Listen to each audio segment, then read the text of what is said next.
వాళ్ళ ప్రభు దినంలో మనము ప్రత్యేకంగా మిషన్స్ ఆదివారంలో దైవశాంతిలో మనం గుడి వచ్చున్నాం. దేవుని సేవని చేయవలసిన ఆ యొక్క దేవుని ఉద్దేశం మనందరి జీవితంలో ఏమై ఉందో మనము ఒకసారి జ్ఞాపకం చేసుకోవడానికి వాక్యంలో నుండి మనము ధ్యానిస్తూ ఉంటాం. మిషన్స్ ఆదివారంలో ఈరోజు ప్రభువుకి సాక్షులుగా ఉండుట అన్న అంశం మీద మనము ధ్యానం చేస్తున్నాము. ఇది మనకి కొత్త విషయం ఏం కాదు, కొత్త అంశం ఏం కాదు. అయితే సాక్షులుగా ఉండటంలో ఉన్న మరి ఆ యొక్క అనుభవంలో కొన్ని ప్రాముఖ్యమైన విషయాల్ని ఈరోజు మనము లేఖనంలో నుండి ధ్యానం చేసుకున్నాం. ఈ మధ్య కాలంలో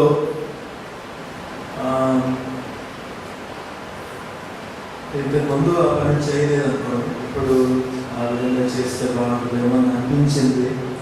ఒక టాపిక్ ఒక లెసన్ పేరు ఇస్తే అది ఆ మాట కొంచెం గుర్తుండలేదు అని ఒక మనసులో అనిపించింది. ప్రతి సర్మానికి లేకపోతే వివాహం ఏం ధ్యానం చేశానంటే అప్పుడు మరి ఒకని గుర్తు వండుకున్న పోతుంది కదా. అయితే ఈ సంవత్సరంలో మనము సిలువ క్రైస్తవత్వాన్ని గురించి ధ్యానం చేస్తున్నాం. అది మాత్రం అనగా సిలువ భక్తి అంటే, లేకపోతే సిలువ అనుభవం క్రైస్తవ జీవితంలో ఎటువంటిది అనే అంశం మీద చాలా అనుభవాల్ని వారు మనం ధ్యానిస్తూ ఉన్నారు. ఈరోజు అదే భావం కిందనే సాక్షి జీవితంలో ఒక మరి దానికి ఒక అంశము, అంటే అంశం కాదు, లెసన్ టైటిల్ అని పెడితే బైబిల్ సాక్షులు అన్న ఒక పదము. బైబిల్ సాక్షులు మరి బైబిల్ సాక్షులు ఏంటంటే బాగా జగడాలు వేసుకున్నప్పుడు ఒకరిని కోపం వచ్చినప్పుడు బైబిల్ పట్టుకొని చెప్పు అని అంటుంటాం. బైబిల్ సాక్షి చెప్పు అని పదాలు వేసుకున్నప్పుడు అంటుంటాం కదా. ఆ విధమైన సాక్ష్యం కాదు,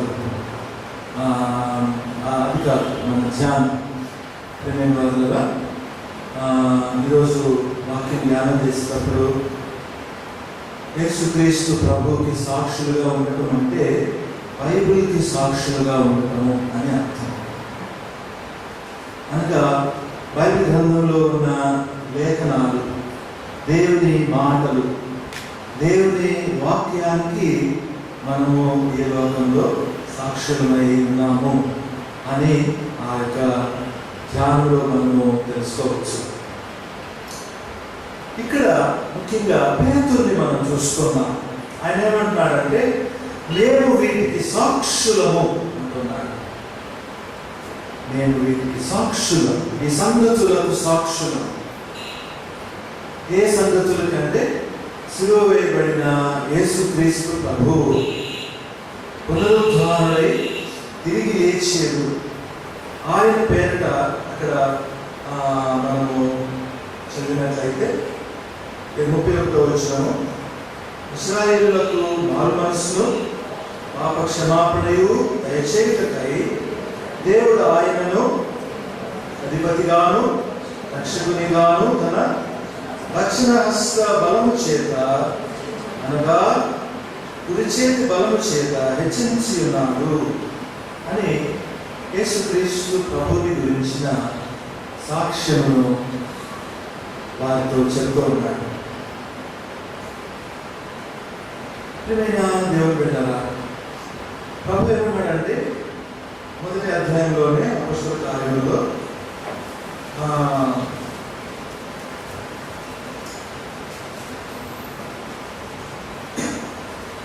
8వ వచనము, ఆయనను పరిశుద్ధాత్మ మీ మీదకి వచ్చినప్పుడు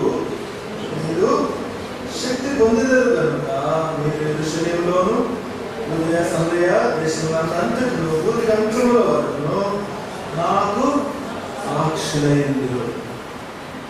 ఎప్పుడు పరిశుద్ధాత్మ మీ మీదకి వచ్చినప్పుడు మీరు శక్తి పొందుతారు. ఆ శక్తి పొందినప్పుడే మీరు నాకు సాక్షులై ఉంటారు అంటున్నాను కదా. నిజమే కదా. ప్రభువు సిలువైపడినప్పుడు మన పేతుల్ని మనం జ్ఞాపకం చేసుకుంటే, ప్రభు చనిపోయిన తర్వాత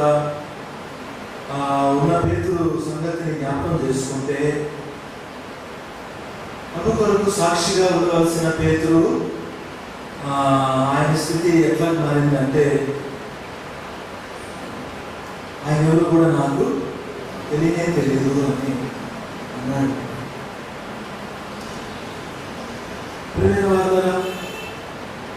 పేతురు బొక్కేడు నేను చెప్తుంటాను. నాకు చాలా మళ్ళొకసారి నేను మెన్షన్ చేస్తున్నాను. శిలువ ధ్యానం కోరికలప్పుడు ఒక సహోదరుడు మన బైబిల్ గ్రంథంలో ఉన్న దేవుని భక్తుల్ని విమర్శిస్తున్నప్పుడు, వారు చేస్తున్న పొరపాట్లు ఎత్తి చూపుతున్నప్పుడు మనం వారి విషయమై చాలా భయభక్తితో జాగ్రత్తతో మనం వారి గురించి మాట్లాడాలి.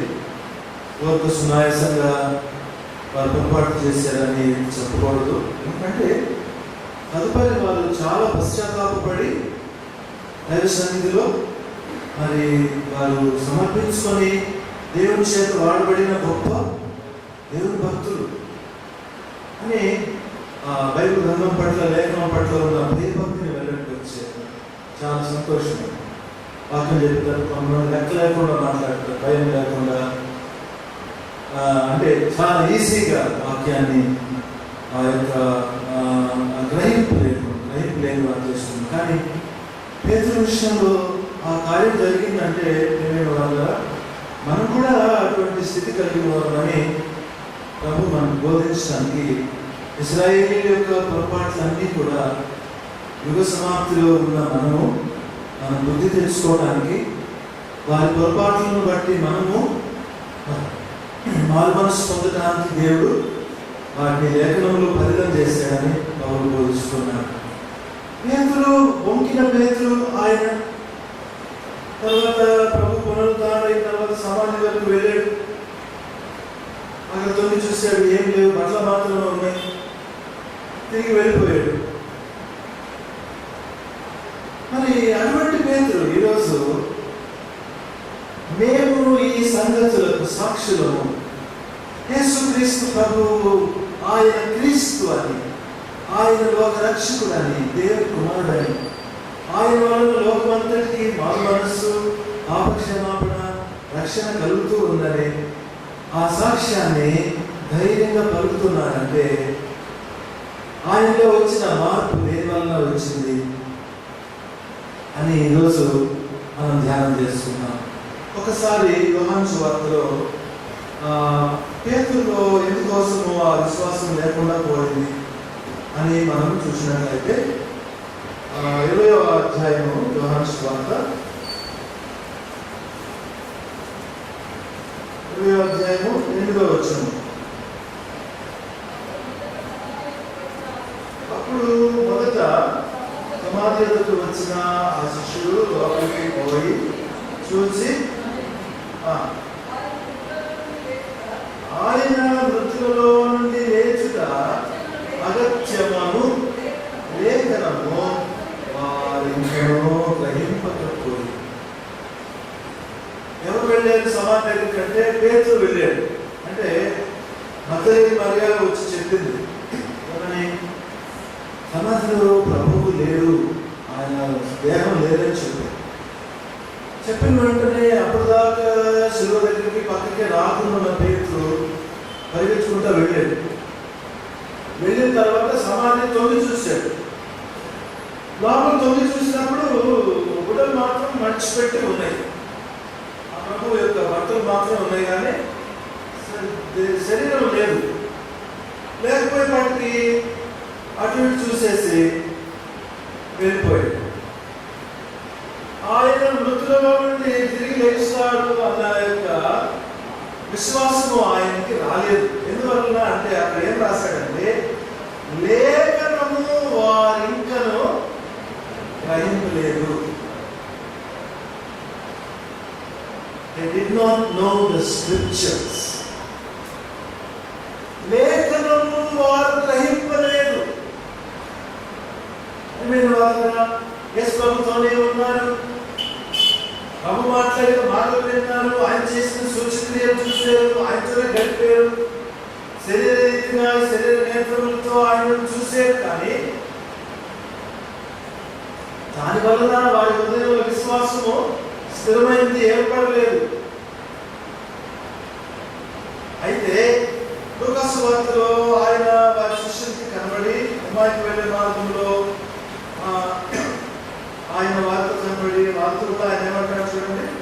మళ్ళీ అక్కడ కూడా వారికి లేఖనాల గురించి ఆయన బోధించడము మనం చూస్తున్నాం కదండి. 25 వచ్చింది, 24 అధ్యాయము 25 వచ్చింది. అందుకు ఆయన అవివేకులారా, ప్రవక్తలు చెప్పిన మాటలను నమ్మని నమ్మవచ్చులారా, క్రీస్తు ఈనాడు శ్రమపడి తన మహిమలో ప్రవేశించిన అగత్యం కదా అని వారితో చెప్పి ఏం చేశాడు? మోషేయు సమస్త ప్రవక్తలను మొదలుకొని లేఖనములన్నిటిలో కన్నుగూర్చిన వచనముల భావమును వారికి తెలిపెను. ప్రభు తిరిగి లేచినాడన్న విశ్వాసము వీరిలో లేకుండా పోవడానికి ముఖ్యమైన కారణం ఏంటంటే లేఖనముల భావమును వారు ఇంకను గ్రహించలేదు. లేఖనములలో ప్రభుని గురించిన వాక్యాన్ని వారు గ్రహించలేదు. మోషేయు ప్రవక్తలను చెప్పిన మాటలు, లేఖనములలో ఉన్న సత్యాన్ని వారు గ్రహించలేదు. ఇక్కడ గమనించాల్సిన విషయం ఏంటంటే లేఖనాన్ని గ్రహించలేని వారు యేసు ప్రభుని నేరుగా చూసినట్టుగా గ్రహించలేరు. అబ్రహాం అన్నాడు కదా ధనవంతుడితో, మృతులలో నుండి ఒకరు లేచిపోయి చెప్పినా కూడా నమ్మరయ్యా. వాళ్ళ ఇంటి దగ్గర ఏముంది? మోషేయు అనగా వాళ్ళ ఇంట్లో బైబిల్ గ్రంథం ఉంది. బైబిల్ గ్రంథంలో ఉన్న లేఖనాల్ని గ్రహించి ఆ లేఖనంలో ఉన్న దేవుని వాక్యాన్ని విశ్వసించిన వారే ప్రభుకి సాక్షులుగా ఉండగలుగుతారు.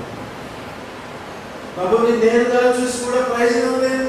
అదే ఏడాదిలో ఇంకా ఆయన వెనకాల మిగతా వాళ్ళు 11 మందిని కూడా ఆయన కలిసినప్పుడు అప్పుడు ఆయన ఏం చేస్తారు చూడండి. 44 వచ్చినాము. అంతటా ఆయన మోషే ధర్మశాస్త్రంలోను ప్రవక్తల గ్రంథంలోను కీర్తనలలోను అనుగూర్చిన రాయబడినవన్నీ నెరవేరవలనని నేను ఎంత ఉండినప్పుడు మీతో చెప్పిన మాటలు నెరవేరని వారితో చెప్పాను. అప్పుడు వారు లేఖనములను గ్రహించినట్లుగా ఆయన వారి మనస్సును తెరిచెను.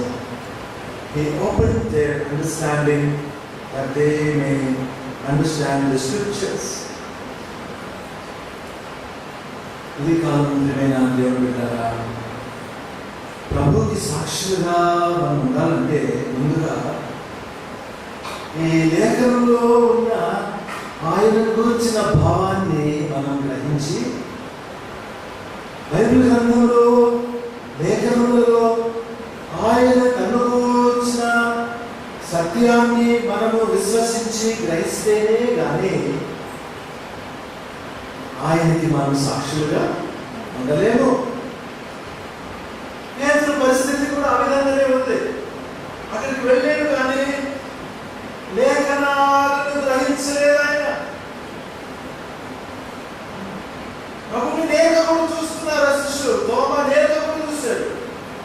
చూసి కూడా నేను ఏడు పెట్టి చూడాలి, గాయంలో చేయి పెట్టాలి, అప్పుడే నమ్ముతాను. అందుకనే ప్రభు అన్నాడు కదండి, చూచి నమ్మిన వార్తన్నా.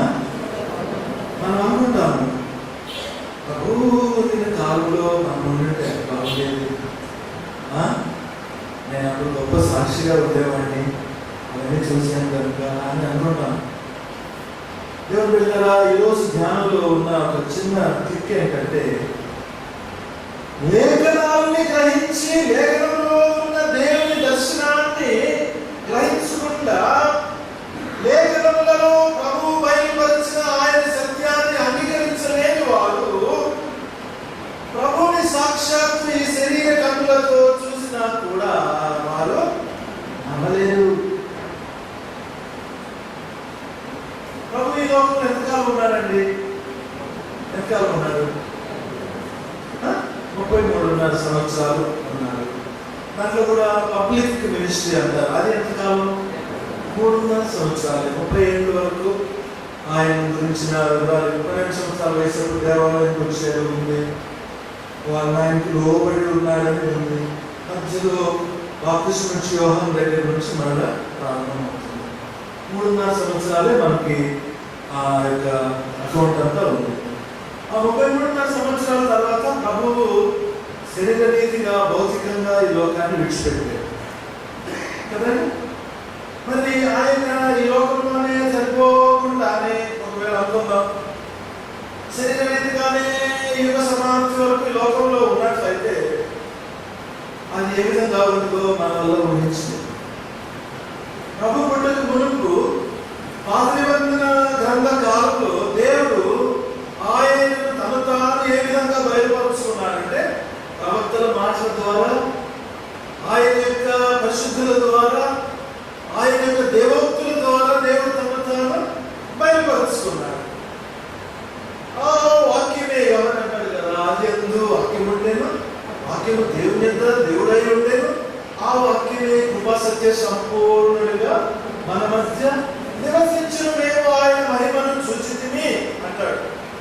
ఈ ప్రభువు ఇప్పుడు ఆయన పునరుద్ధారుడై ఆత్మస్వరూపిగా మారిన తర్వాత ఇప్పుడు మనతో మిగిలి ఉంది ఏంటంటే దేవుని లేఖనం మాత్రమే. మన చేతుల్లో ఇప్పుడు ఏముంది?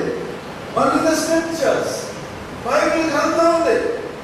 పరిశుద్ధాత్మ ప్రేరేపణ ద్వారా ఆయన తన పరిశుద్ధుల్ని ప్రజల్ని ప్రేరేపించడం ద్వారా లిఖితము చేయబడిన మాటలు ఈ లేఖన గ్రంథం. ప్రభు కూడా వారిని దర్శించిన తర్వాత లేఖనముల భావాన్ని వారికి బోధిస్తున్నాడు. లేఖనములో ప్రభుని గురించిన భావాన్ని వారికి తెలియజేస్తున్నాడు. కాబట్టి ఉదయకాలము ప్రభుకి సాక్షులుగా ఉండాలంటే మన ముందు బైబిల్ గ్రంథాన్ని బాగా అనగా లేఖనంలో ఉన్న ప్రభుని మనము పూర్తిగా ఆయన గ్రహించుకోవాలి. లేఖనాన్ని గ్రహించకుండా మన విశ్వాసానికి ఆధారము లేదు. దేవుడి మాటల్ని ఆధారం చేసుకోకుండా ఇది ఎవరు నియమించిన పద్ధతి?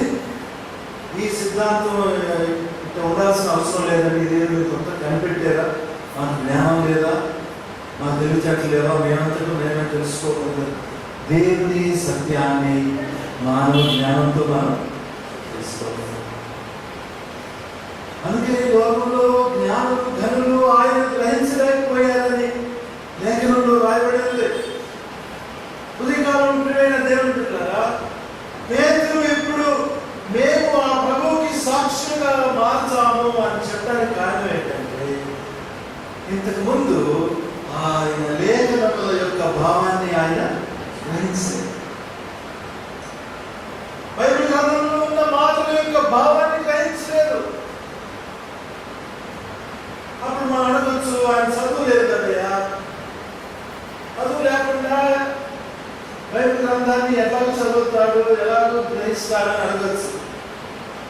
కానీ ఇప్పుడు మనం మా అపొస్తలుల కార్యాల గ్రంథం గురించి చదివితే 1వ అధ్యాయం నుంచి ఆ దినములలో పేతురు నిలవబడి చదువుదాం దేవుని బిడ్డలారా, కొద్దిగా ఊపిపట్టి ఆ ప్రసంగాలన్నీ కూడా లేఖనాలని కాకుండా ఒక్క మాట బయట ఆయన మాట్లాడలేదు. ఇంక్లూడింగ్ ఇస్రాయేల్ చూడడం గురించినది కూడా చాలా ఆశ్చర్యం వేస్తుంది. చూడండి 16వ వచనం 1వ అధ్యాయం అపొస్తలుల కార్యములు. అంటే ఇప్పుడు ఈ శక్తి ఎలా వచ్చిందంటే మన యొక్క ధ్యానం ఏంటంటే బైబిల్లో ఉన్న దేవుడి లేఖనాల్ని, ఆ భావాన్ని గ్రహించి విశ్వసించిన పేతురు ఇప్పుడు ఆయనలో శక్తి సాక్షిగా ఉండటానికి ఎలాగో ఆయనకు శక్తి వచ్చిందని చూసి 16వ వచనం, సహోదరులారా యేసుని పట్టుకొని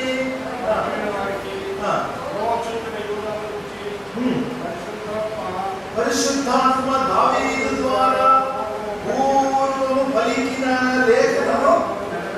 ఇక దేని గురించి మాట్లాడుతున్నాడు? చదువు లేనివాడు కదండి.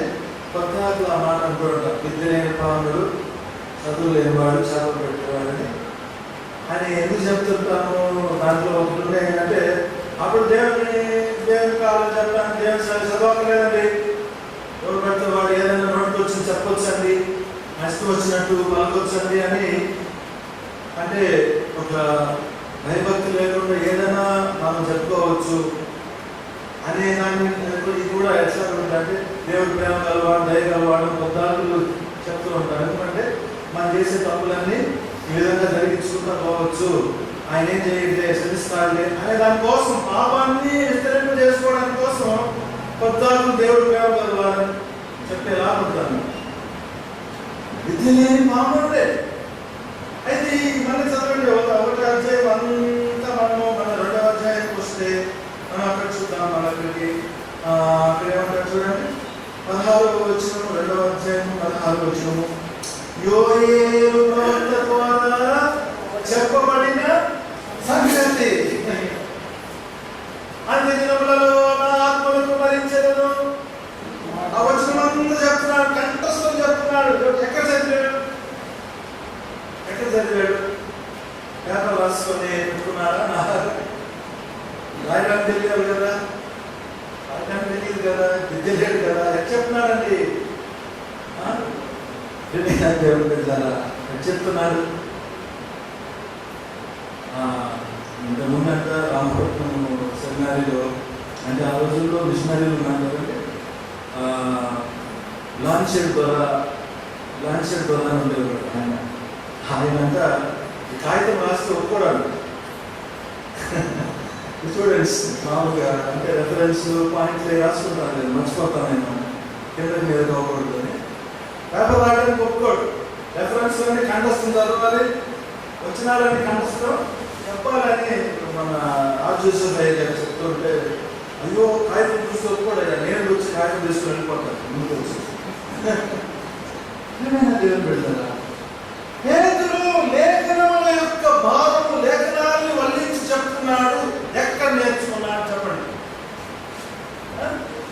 ఎక్కడ నేర్చుకున్నాడు? 3.5 సంవత్సరాలు ఎవరితో ఉన్నాడు? బోధకుడు. ఆయన పేరేంటి? బోధకుడు. రబీ రబ్బోని అమ్మాయిలో ఏం బోధించేవాడు? యేసుప్రభు దేని గురించి బోధించారు? పాత నిబంధన గ్రంథంలో ఉన్న లేఖనాలన్నిటినీ బోధించారు. నేర్చుకున్నాడు. వాక్యాలు విని ఆ పేతురులో లేఖనాలన్నీ కూడా అదిలమైపోయింది. ఇంకా మనము ఎంత పెద్ద రెఫరెన్స్ చదివాడంటే అసలు 4-5 వచనాలు అంటే చెప్పారు. తర్వాత 25వ వచనం చదువుదాం. అక్కడ చూడండి, ఆయనను కూర్చి దావీదు ఇట్లా, నేను యోయేలు అయిపోయింది, ఇప్పుడు దావీదు గురించి చెప్తున్నాడు. ఇంకా మనం దావీదులోనే 4 రెఫరెన్స్లు చెప్పాడు. దాని తర్వాత మోషే గురించి చెప్పాడు. 3వ అధ్యాయానికి వస్తుందంటే 3వ అధ్యాయంలో 3వ అధ్యాయం అక్కడ కూడా ప్రసంగం చేస్తున్నాడు. 22వ వచనంలో ఏమంటాడు? మోషే ఇట్లా, నేను దేవుడు పెట్టారు. మనం తెలుసుకుంటున్న విషయం ఏంటంటే, పేతురు ఇప్పుడు సాక్షిగా అవడానికి కారణం ఏంటంటే, లేఖనములలో ఉన్న భావములు, లేఖనములలో ఉన్న దైవ సత్యాన్ని గ్రహించుకున్నాడు. మేము ఆయనతో ఉన్నాము, తిరిగాము, ఒక రోజు కోసం చేపలే పడలేదు, ఆయన చెప్పి వాడికి చేపలు పడ్డాయి. ఈ చెప్పాడా? ఆయన సాక్ష్యాలు చెప్పాడా? ఒకరింటికి పోతే మా అత్త జ్వరం పట్టుకున్నాడు అంటే ఆయన వచ్చి జ్వరం చేపెట్టి జ్వరం పోయినది అని సాక్ష్యం అవన్నీ సాక్ష్యం చెప్పాడు. అంటే అవన్నీ ఉన్నాయి, అవన్నీ ముఖ్యం కాదు ముఖ్యమే. సాక్ష్యము ప్రియమైన దేవుని బిడ్డలారా, పేతురు జీవితంలో వచ్చిన మార్పు కారణం ఏంటంటే లేఖనములలో ఉన్న దైవ సత్యాన్ని, ఆ భావములలో ప్రభువుని గురించిన భావమును పూర్తిగా గ్రహించుకున్నాడు. ఇప్పుడు must know the scriptures to be a witness. ప్రభువు కొరకు సాక్ష్యంగా మనం ఆయన చూడలేదు కదా, మనం ఆయన చూడలేదే. పేతురు అంటాడు, నేను ఆయనను చూడకే ప్రేమించుచున్నాడు. ప్రేమించలేదా కదండి? యేసయ్య ఎట్లుంటాడు అందరికీ తెలుసు, తెలుసా లేదా? తెలుసు, బాగా తెలుసు. ఆయన ఆత్మస్వరూపి, వాక్య స్వరూపి. ఆయనని చూసిన దాన్ని నేను అనుకున్న పేరు విశ్వాసం కాదు. విశ్వాసం అన్న మాటకి నిర్వచనమే కాదు. అయితే ఈ శక్తి, ఈ బలము పేతురులో సాక్షిగా ఉండటానికి ఆయనలో వచ్చిన మార్పు కారణం ఏంటంటే లేఖనాలు. ఇంకా ఏమంటాడు చూడండి, ఇప్పుడు అధ్యాయంలో 22లో మోషే గురించి మాట్లాడాడు. తర్వాత 23 ఏమంటాడు, ఆ ప్రవక్త మాట వినని వారు ప్రజలలో ఉండకుండా సర్వనాశన మగులు అనే 24 వచ్చిన మరియు సమూయేలు మొదలుకొని ఎందరు ప్రవక్తలు ప్రవచించిరో వారందరూ ఈ దినమును గూర్చి ప్రకటించి. సమూయేలు చేసిన ప్రవచనము ఇక్కడ రాయబడి ఉండలేదు, మనకు తెలియదు.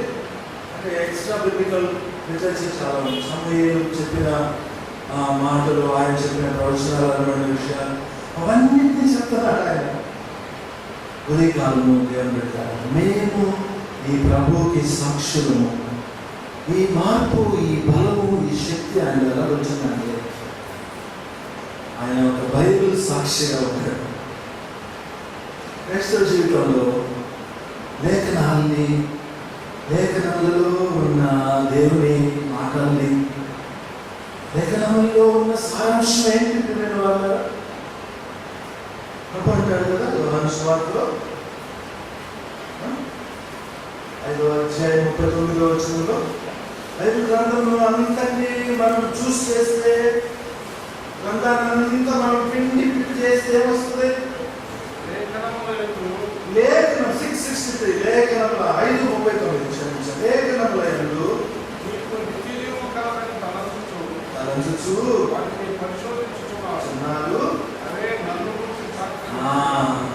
లేఖనాలు ఎవరిని గురించి సాక్షిస్తున్నాయి?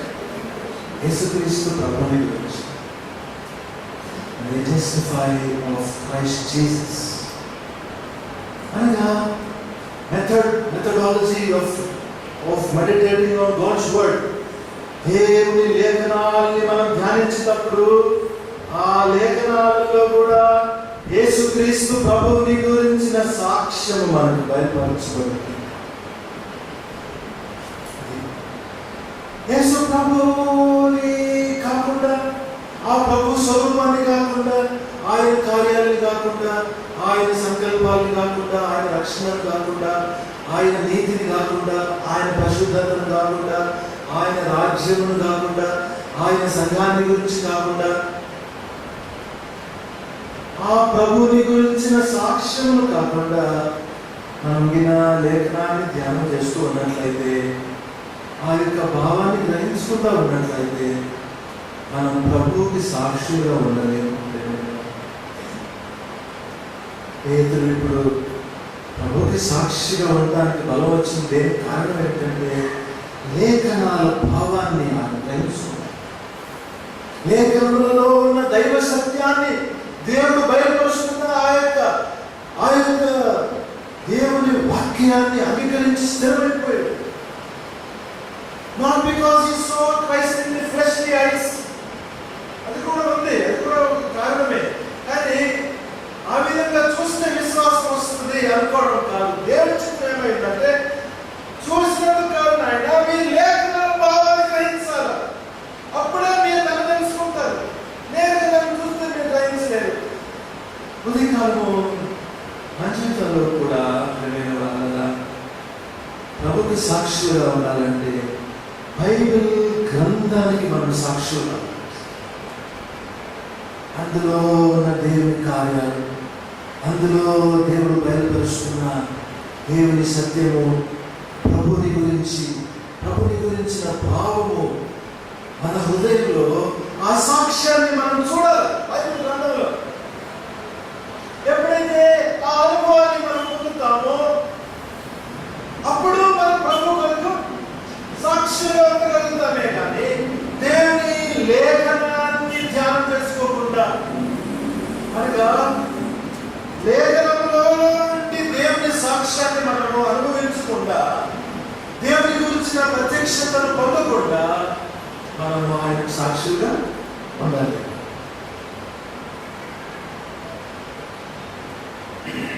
ప్రసంగంలో ఎన్నో అంశాలు ఉన్నాయి.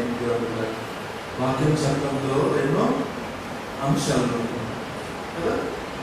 కొన్ని అంశాలు ఏంటంటే మరి ఖండించడం కదా.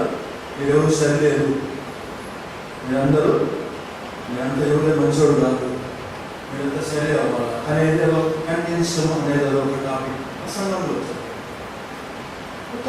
లేఖనంలో ఎన్నో విషయాల గురించి ఎత్తుకొని చెప్పటము అని ఎన్నెన్నో రకాలు హెచ్చరించడము, బుద్ధి చెప్పటము, ఇవన్నీ కూడా ఉన్నాయి ప్రసంగం చేసేటప్పుడు, వాక్యం చెప్పేటప్పుడు.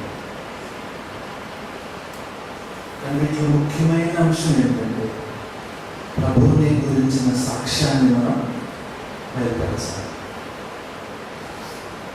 ప్రభువుని, యేసుక్రీస్తు ప్రభువుని గురించిన సత్యాన్ని మనము ఆ యొక్క సత్యానికి సాక్షులుగా ఉండాలంటే ఆ యొక్క సాక్ష్యం అనగా కనిన వినిన సంగతులను మేము ఏమి చూడలేదు, ఏమి వినలేదు. అపొస్తలుడైన పౌలు కొరింథీయులకు రాసిన మొదటి పత్రిక 2వ అధ్యాయము 9వ వచనము, దేవుని విషయాలు ఎవరు చూడలేదు, ఎవరు వినలేదు. చూద్దామా? 9వ వచనం, 2వ అధ్యాయము 9వ పత్రిక 2వ అధ్యాయము 9వ వచనం.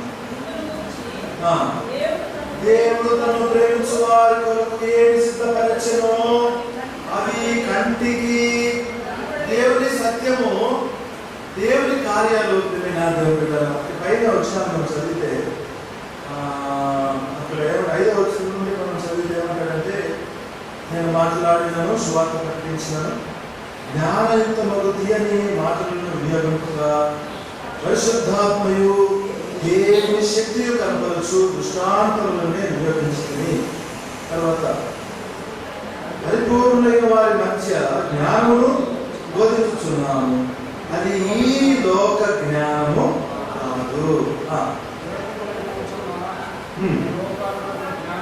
కాదు. దేవుని జ్ఞానము మర్మమైనట్టుగా బోధించుచున్నాము, ఈ జ్ఞానము మరుగై ఉండెను. మరుగు చేయబడింది. ఎవరికి? ఈ లోక జ్ఞానం మరుగు చేయబడింది. ఎవరిమైతే మేము జ్ఞానం మాకంతా తెలుసు అని అనుకుంటారు, వారి కళ్ళకు దేవుని యొక్క బయలుపరిచిన దర్శనం ఉండదు. ఇంకా అవన్నీ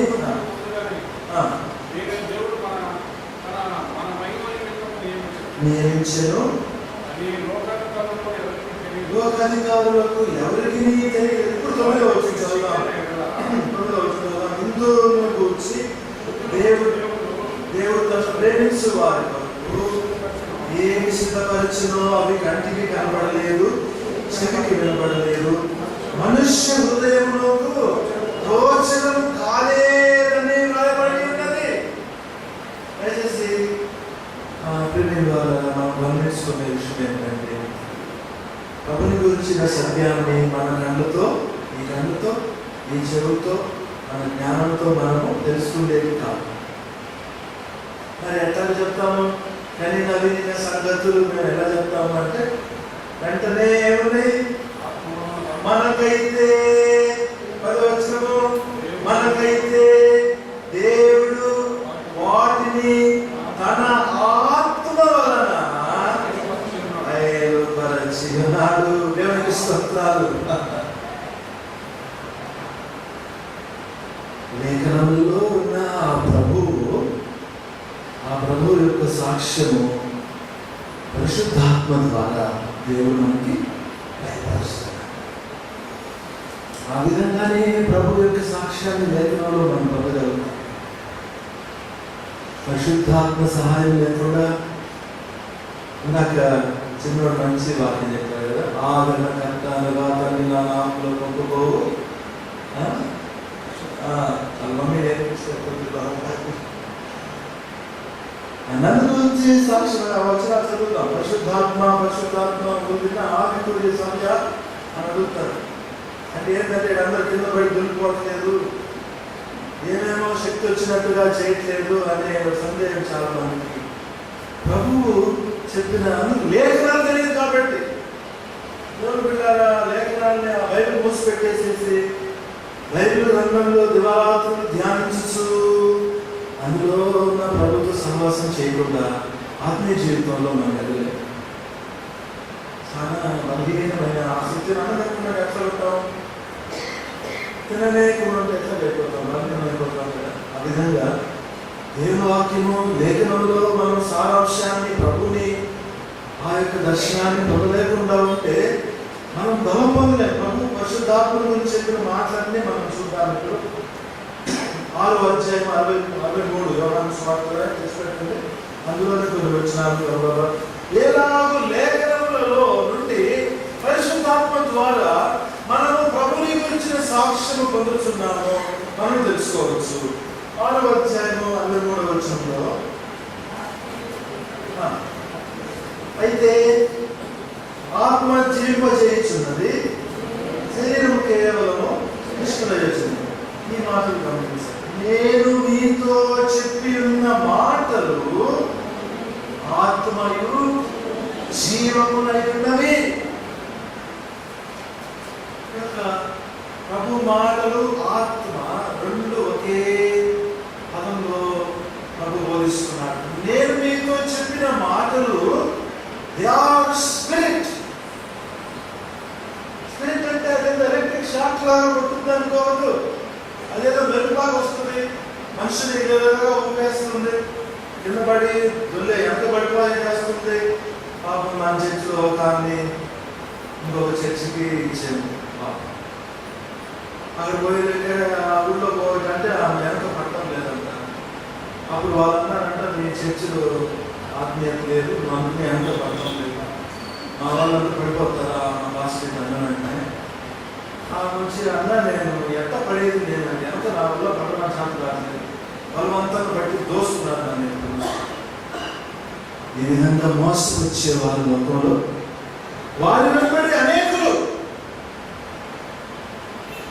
దేవుని సువార్తని రకరకాలుగా లేఖనముల యొక్క భావము సారాంశము క్రీస్తు ప్రభుని గురించిన సాక్ష్యం లేని క్రైస్తవత్వము ఈ రోజుల్లో విస్తరించిపోయిన దినంలో ఉంటున్నాము. ఆత్మ అంటే దేవుని మాటలు, వాక్యమే దేవుడే అంటున్నాం కదండి. ఆయన స్వరూపం అనగా వాక్యం అంటే ఏంటంటే అర్థం ఏంటంటే ఆయన మనస్సు, ఆయన ఉద్దేశము, ఆయన తలంపులు, ఆయన హృదయము, ఆయన యొక్క his mind, his reason, his spirit. అది దేవుని వాక్యము దేవుని ఆత్మను వేరు చేయలేదు. ఆ మాటలు ఆత్మయే. ఎలాగూ జలముల మీద దేవుని ఆత్మ దాడుచుంది. బైబిల్ గ్రంథం తెలిసి మనం చదువుతుంటే ఇది కూడా జలములే కదా. ఈ జలముల మీద పరిశుద్ధ ఆత్మ దేవుడు అలాడుతుంది. అనిపించేదాడు. That is our experience. When you are reading the Holy Bible, పరిశుద్ధాత్మ దేవుడు ప్రభువుని గురించిన సాక్ష్యాన్ని మనకు బయలుపరుస్తాడు లేఖనాల నుంచి. మాట 5:26 యోహాను సువార్తలోనే పరిశుద్ధాత్మ వచ్చినప్పుడు ఏం చేస్తారు మనకి? అదే మనం ఇందాక ఆదరణకర్త అనగా తండ్రి నా నామమున పంపబో పరిశుద్ధాత్మ సమస్తమును నీకు బోధించి. ఎవరు బోధిస్తారు మనకి? శుద్ధాత్మదేవుడు బోధిస్తారు. మరి అది ఆ బోధ నాకు వినబడటం లేదే అంటే చెవి గలవాడు ఆత్మ సంఘంతో చెప్పు మాటలు దానికి చెవి కావాల. ఈ కాలంలో కల్పనా కథల వైపు మళ్ళిన దురదర్శకులు ఉన్న ఈ లోకంలో సత్యానికి చెవి ఒకటి. పైగా ఇలా ప్రార్థన చేస్తున్నాను, ఒక్క చెవితో వినే వాళ్ళు కొనుక్కొండ చెవితో అంటే ఒక్క చెవితో వినే వాళ్ళకి అర్థమైతే ఒక్క చెవితో వినే వాళ్ళకి అక్కడ కొత్త అనిపించింది. ప్రార్థన చదువుతూనే ఒక్క చెవితో వినే వాళ్ళంటే అర్థమైందంటే ఇట్లా పోయి ఇట్లా బయటకు వచ్చి, రెండు చెవులతో వింటే ఏమవుతుంది? లోపలికి వెళ్తుంది. ప్రార్థన చేస్తున్నారు అయ్యారు పరమేశ్వరుడు. చెవి గలవాడు ఆత్మ సంఘముతో చెప్పు మాటలు పరిశుద్ధాత్మ బోధిస్తాడు. తెలియనగా The Spirit will teach us. అనుభవంలో ఎక్కిన మనకిన ప్రభు నాకు మాట్లాడుతున్నా బోధించు ప్రభు అంటే ఆయన మనతో మాట్లాడాలని ఎప్పుడు ఇదిగో నేను కల్పించాలని వచ్చింది. ఎప్పుడు చేసినా engage, not reachable, out of coverage, switch off, పోతే డెడ్. ఇంకా మనతో ఏం మాట్లాడతాడు పరిశుద్ధాత్మ దేవుడు అంటే పూర్తిగా ఇక్కడ కూర్చొని కూడా చాలా మంది మనస్సులు స్తంభించిపోయి అనేకులు వాళ్ళ దగ్గర ఒక మాట వాడుతున్నారు. చాలా మంది స్పిరిచువల్ కొమా ఏమి చలం ఉండదు. ఎంత కష్టత్వంలో మనం దిగజారిపోతున్నా కూడా దాని గురించిన చిన్నబుట్టే అంత స్పర్శ కూడా ఉండదు. వివేచన లేకుండా ప్రభు శరీరాన్ని రక్తాన్ని తీసుకుంటే అందులో ఉన్న డేంజర్ స్పిరిచువల్ డెత్. పరిశుద్ధాత్మ బోధిస్తాడు. బోధించిన ఇంకా ఏమంటాడు? 14 బోధించి నేను మీతో చెప్పిన సంగతులన్నిటినీ మీకు దేవుడికి ఎంత బాగా జ్ఞాపకం వస్తుంది. కాగితం రాసుకోలేదు, డైరీ పెట్టుకోలేదు. ఆత్మదేవుడు ఆయన దేవుడు యోవేలు ప్రవచన, దావీదు ప్రవచనము, మోషే ప్రవక్త, సమూయేలు గ్రంథము అన్ని చెప్తున్నాడు. లేఖనముల యొక్క భావము సారాంశము పరిశుద్ధ ఆత్మదేవుడు ఆయన హృదయంలో బయలుపరుస్తాడు. చదువులేమోడండి. నీకు ఆశ ఉంటే బ్రహ్మాండాడు తెలుసా, మీ హృదయాన్ని నేను వచ్చిన చూద్దాం. పౌలు కొరింథీయులకు రాసిన 2వ పత్రిక 3వ అధ్యాయంలో 3వ అధ్యాయం 6వ వచనం.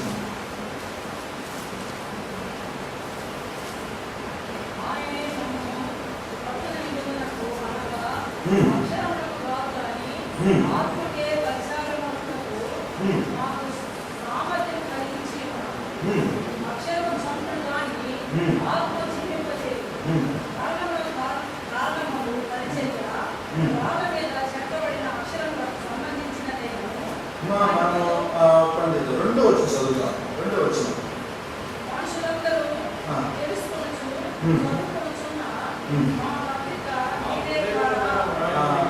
మొదటి వచ్చిన చివరి భాగంలో మా హృదయముల మీద రాయబడి ఉంది. ఎక్కడ రాస్తున్నారు దేవుడు? ఇక్కడ రాయబడి ఉంది. ఇక్కడ ఈ బైబిల్ గ్రంథంలో దేవుని మాటలు రాయబడి ఉంది. ఒకవేళ ఇది తెలిసి చదవలేము అనుకున్నా, పేతురులాగా చూసి చదవలేము. నువ్వేం చేస్తానంటున్నాడు? హృదయంలో. అది ఇంకు కాదు, అది మన ప్రింటర్ కాదు, పరిశుద్ధాత్మ దేవుడు కదా. మీ హృదయముల మీద రాయబడి ఉంది, మనుషులందరూ తెలుసుకొని చదువుకున్న మా పత్రికలు మీరే కదా. కూడా వచ్చిన రాతి పలక మీద కానీ శిలాతో కానీ రాయబడక మెత్తని హృదయం కావాలా? అది కూడా మెత్తని హృదయం అంటే మంచి నేల, వాక్యమును అంగీకరించి చిన్నప్పటి నుంచి ఇప్పుడు దాకా ఒక ఉజ్జాయింపుగా ఒక 50,000 ప్రసంగాలు వింటాము, లక్షలు వింటాము. ఎన్ని ఉంటాయో అట్లీస్ట్ 20,000 ప్రసంగాలు వింటాము. కొంతమంది నోట్లో ఒక్క బైబిల్ కొంచెం చెప్పలేదు.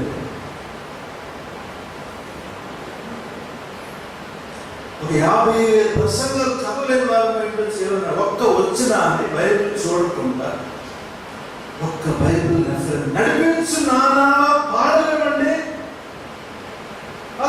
చూసి పాడాలి, నడిపించు నానా పదములు సిగ్గుపడుతున్నా. పరిశుద్ధ పరిశుద్ధ పరిశుద్ధ ప్రభువ వరదూతలైనా పాడలేమండి. రాయి హృదయం, మెత్తని హృదయం అయితేనే పరిశుద్ధాత్మ రాయగలుగుతాడు. మెత్తని హృదయం అంటే చిన్నపిల్లలకి ఎందుకంటే టక్కన వస్తుంది పాటలో. ఒక్కసారి ఎంత నా వల్ల అది ఇంగ్లీష్ పాట అవుతున్నాను కాదు, మా వాడి దెబ్బకు బయటపడు పాట చూపి నాకు 60 నిమిషాల పాట కొంచెం. చిన్నపిల్లలు ఒక్కసారి పిల్లలు వాళ్ళు పాడుతున్నారు అంటే చిన్న బిడ్డ వలె దేవుని రాజ్యమును అంగీకరింపని వాడు ఎంత మాత్రం అందులోనికి ప్రవేశించడం అన్నమాట. మెత్తని హృదయం అయితేనే ఆత్మదేవుడు అక్కడ హృదయమును పలక మీద జీవము గల దేవుని ఆత్మతో ఆ పరిచర్య మూలముగా రాయబడిన క్రీస్తు పత్రిక ఉన్నారని అనగా ఎవరికైనా చదువు లేకుండా ఉండేది ఆశ ఉంటే మనసులో ప్రభు అంటున్నాడు, ఎంత స్టోరేజ్ మెమరీ, ఏదో జీబీ ఎంబీ ఏదో అంటారు కదండి, ఎన్నైనా నేను లాభం పెట్టేస్తాను. నేను మాట్లాడతాను, నా స్వరం పడుతుంది అప్పటికి. ఇక్కడ ఇంకొక మాట అన్నాడు, అక్షరము ఆత్మ. అక్షర జ్ఞానం చాలా మంది చదువుతారు, బైబిల్ అంతా చదువుతారు, బైబిల్ గురించి వాక్యాలను కూడా రాయగలుగుతారేమో, దాని గురించిన విషయాలు వర్ణించి వివరింపుగా చెప్పగలుగుతారేమో. ఏమన్నాడు పౌలు? అక్షరం వల్ల లాభం లేదు. అందుకే నేను 4 మాటలు నేర్చుకొని ఆ యొక్క అక్షరాలని ఆ యొక్క పదాలని వల్లించితే కుదరదు. ఆత్మ పరిశుద్ధాత్మ దేవుని యొక్క సాక్ష్యం మన హృదయంలో ఉండాలి. యేసుక్రీస్తు ప్రభువుని ముందుంచాలంటే ఆయన యొక్క రక్షణ కార్యానికి, ఆయన దైవత్వానికి సాక్ష్యం చెప్పాలంటే మానవ శక్తి వల్ల ఏ కార్యం కాదండి. ఆయన తన ఆత్మ ద్వారా మన హృదయముల మీద రాసి ఆ మెత్తని రాతి పలకల మీద నేను మీతో చెప్పిన సంగతులన్నీ మీకు జ్ఞాపకం చేయను. తర్వాత ఇంకొక వచనం చూద్దాం, 15వ అధ్యాయం 26వ వచనము, యోహాను సువార్త 15వ అధ్యాయం 26వ వచనం. తండ్రి యొద్ద నుండి మీ యొద్దకు నేను పంపబోవు ఆదరణకర్తగా తండ్రి యొద్ద నుండి బయలుదేరి సత్యస్వరూపి అయిన ఆత్మ వచ్చినప్పుడు ఆయన నన్ను గురించి మీకు సాక్ష్యం ఇచ్చారు. Holy Spirit will testify of me. మన హృదయంలో ఆయన తన ఆత్మ ద్వారా తన యొక్క సాక్ష్యాన్ని మనం బయలుపరుస్తాం. లేఖనాలలో నుండి ఆ మాటలను చదవలేకపోయినా మన హృదయంలో, మన మనస్సులో ఆయన తన సాక్ష్యంతో నింపుతాడు. ప్రభుని గురించి, రక్షణ గురించి, ఆయన దైవత్వాన్ని గురించి వారే బైబిల్ సాక్షులు. ఇప్పుడు వచ్చిందా? వచ్చిందన్న రిలేట్ అయిందా? పేరుకి జ్ఞాపకం అన్నారు. వచ్చేవారు అసలు ఏం చెప్పినారంటే బైబిల్ సాక్షులు చెప్పారు. బైబిల్ సాక్షులు అంటే ఎవరండి? పరిశుద్ధ గ్రంథంలో ఆత్మ ద్వారా లిఖితమైన లేఖనములలో ఉన్న దేవుని వాక్యం యొక్క భావము అనగా ప్రభుని గురించిన యొక్క దర్శనాన్ని ఆత్మ ద్వారా మన హృదయములలో మనము పొంది ఆ ప్రభు సాక్ష్యంతో నింపబడిన వారు అయితేనే మనము ఆయన కొరకు సాక్షులంగా ఉండగలం. అంతేగాని నాకు అక్షరం జ్ఞానం ఉందని, నాకేదో మరి ఏదో విషయం తెలుసు అని చెప్పి నేను చెప్తే ఆ యొక్క ప్రసంగంలో యేసుక్రీస్తు ప్రభు యొక్క స్వరూపం బయలుపరచబడదు. చిన్న కార్యం కాదు, మిస్టరీ, భయంకరమైన మిస్టరీ. రాతి బాణంలో నీళ్లు పోయించారు అంతే. పోయండి, ఏం ప్రభు పోయి ముంచి తీసుకోవచ్చు. ఆ ద్రాక్ష రసం ఎక్కడ నుండి వచ్చెను? నిందు ప్రధానికి కానీ నీళ్లు మోసుకుని పోయిన పనివారికి కానీ తెలియలేదు. అసంఖ్యకుని హృదయంలో నుండి వస్తుంది నీళ్ళ ద్రాక్షరసమ. నీళ్ళని ద్రాక్షరసంగా మార్చువాడు ఆయనే. నేనైతే పరిపూర్ణంగా నింపబడాలి, ఆత్మతో, సమర్పణతో, లేఖనంలో భావనతో, ప్రభు సాక్ష్యంతో మనం నింపబడితే ఆయన తన మనిషిని వాక్యాన్ని దేవుని వాక్యంగా వారి వారి హృదయములలో వారి వారి ఆత్మలలోనికి ప్రభు సాక్ష్యముగా ఆయన దాన్ని తీసుకొని వెళ్తారు.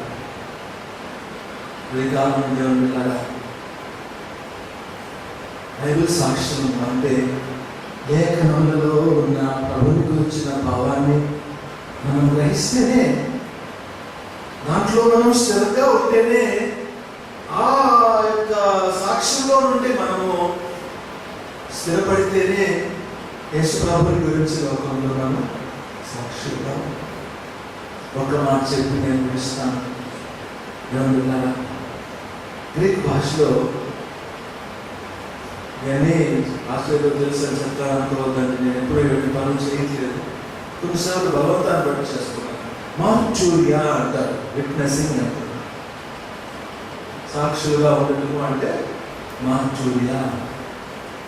మార్చూరియా అంటే మీకేమి అనిపిస్తారు? మార్చూరి ఏంటి? మార్చూరి అంటే ఏంటిది? చచ్చిపోయే సవాలు పెడుతున్నారు. మార్చూరికి సంబంధం ఏంటిది? సాక్షిగా ఉండాలనుకున్నవాడు చనిపోవడానికి సిద్ధపడాలి. ఎవరికి ఒక మాటలు చెప్పి వెళ్ళిపోవడం కాదు. తెలుగులో కూడా సాక్షి కంప్లీట్ చేయండి. సాక్షి, హతసాక్షి. సాక్షి, హతసాక్షి. హతసాక్షిగా ఉండటకు సిద్ధపడకుండా నేను ఏమి సాక్ష్యం చెప్పినా ఆ సాక్ష్యం విలువలేదు. పేతురు అన్నాడు ప్రభుత్వం, బాబా ప్రాణానిస్తాను బాబా.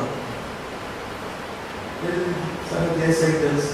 ఏం పేతురు నువ్వు చేయలేదు. పేతురు ఈ రాత్రి రేపు తెల్లవారి లోపలనే పంపుతాను నా విషయం.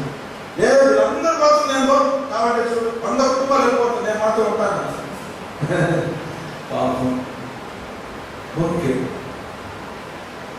తర్వాత ప్రభు ఆయన్ని దర్శించి యోహాను సువార్తలో 20వ అధ్యాయంలో ప్రభుని దర్శించి ఏమంటారు? 17వ వచనంలో యోహాను కుమారుడైన సీమోను నన్ను 3 సార్లు అడిగాడు కదండి. 3 సార్లు అడిగాడు. బాబా ఎందుకు బాబా 3 సార్లు అడుగుతున్నా? నా సంగతి నీకు తెలుసు కదా. నేను అవునని చెప్తే లాభం ఉందా, లేదని చెప్తే లాభం ఉందా? నేను ఉంది అని చెప్పి నెరవేర్చగలిగిన శక్తి నాకుందా? ఉందా? లేదు. నీకేం తెలుసు ప్రభా అని బాధపడ్డాడు. అయితే ప్రభు వెంటనే ఏమన్నాడండి అక్కడ 18వ వచనము, యేసు యవ్వనుడవై ఉండినప్పుడు నీ అంతట నీవే నడుముకుంటుకొని నీకు ఇష్టమైన చోటుకి వెళ్తుంటివి. నువ్వు ముసలివాడైనప్పుడు నీ చేతులు నీవు చాచుదు, వేరొకడు నీ నడుము కట్టి నీకు ఇష్టం కాని చోటుకు నిన్ను మోసుకొని పోను అన్నితో నిశ్చయముగా చెప్పుచున్నానని ఆయనతో చెప్పెను. అతడు ఎట్టి మరణము వలన దేవుని మహిమపరచును దానిని సూచించి ఆయన ఈ మాట చెప్పెను. పేతురు దగ్గర పెట్టి, పేతురు నాకు ప్రేమిస్తున్నావా? అంటే ప్రభు మనసులో ఏముంది? ఆయన నువ్వు నా కోసం సిలువ మరణం అనుభవించుకుంటున్నావు, నాకు తెలుసు. ప్రేమిస్తున్నావా? ప్రేమిస్తున్నాను ప్రభువా. నువ్వు సాక్షిగా ఉంటావు పేతురు, నా కోసం సిలువ మరణాన్ని అనుభవిస్తావు కదండి. హతసాక్షిగా సిద్ధపడుతారు. దేవుని కోసం ఈ లోకంలో దేన్నైనా పోగొట్టుకుంటారు. ఈ లోకంలో ఉన్న మేళ్లను, ఆశీర్వాదాన్ని, లోక జీవితంలో సమస్తమును నష్టపరుచుకున్నటకు సాక్షిగా వచ్చువాడే ప్రభు కొరకు సాక్షి. తుదకు మన ప్రాణాన్నైనా అప్పగించుటకు ఈ సాక్ష్యం కొరకు ముందుకు నిలబడలేని వాడు దేవునికి సాక్షి కాడు. పేతురు ఏమైందండి? చరిత్రలో మనం చదివితే రోమా చక్రవర్తి పేతురుని మరణశిక్ష విధిస్తే అక్కడ సంఘ పెద్దలందరూ కూడి, అయ్యా నువ్వు ఒక్కడే మాకు సంఘ పెద్దలు ఎవరు లేరు, ప్రభు తర్వాత నీవు ఒక్కడే ఉన్నావు, నువ్వు చచ్చిపోతే మమ్మల్ని ఎవరు నడుస్తున్నారు, మీరు వెళ్ళిపోండి, పారిపోండి, నేను ఎట్ట పట్ట చూస్తాను అని చెప్పి ఆయన్ని పంపించేశారు రోమా నగరంలో నుండి. పేతురు నడుచుకుంటా దారిలో వస్తూ ఉంటే ఆ చరిత్రకారుడు ఏం రాశాడంటే, ఆయన హృదయంలో ప్రభు మాట్లాడి, పేతురు ఎక్కడ పోతున్నావు పేతురు? ఈ మాటలు ముసలివాడు అయినప్పుడు నీకు ఇష్టం లేని చోటు ఒకరి మీద మసుకుంటావు. లేదు ప్రభువా, నేను నీ కోసం హతసాక్షి అవుతానని తిరిగి వెళ్ళి రోమా నగరానికి వెళ్ళి నా ప్రభు నిలువుగా వేశారండి.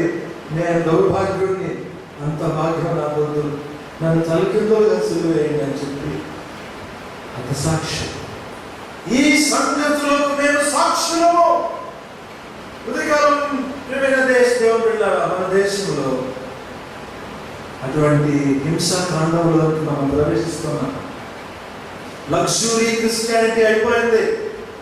నెమ్మదిగా, నెమ్మదిగా, సుఖంగా, మనకు ఇష్టం వచ్చినట్లుగా, మనకు అనుకూలంగా, ప్రభు బిడ్డలుగా జీవించి ఎవరో ఏదో అంటారని, లేకపోతే ఏదో బలవంతంగా వచ్చినట్టుగా, ఎవరినో ఒప్పించినట్టుగా, చూపించినట్టుగా ఆ దినాలు అయిపోయింది.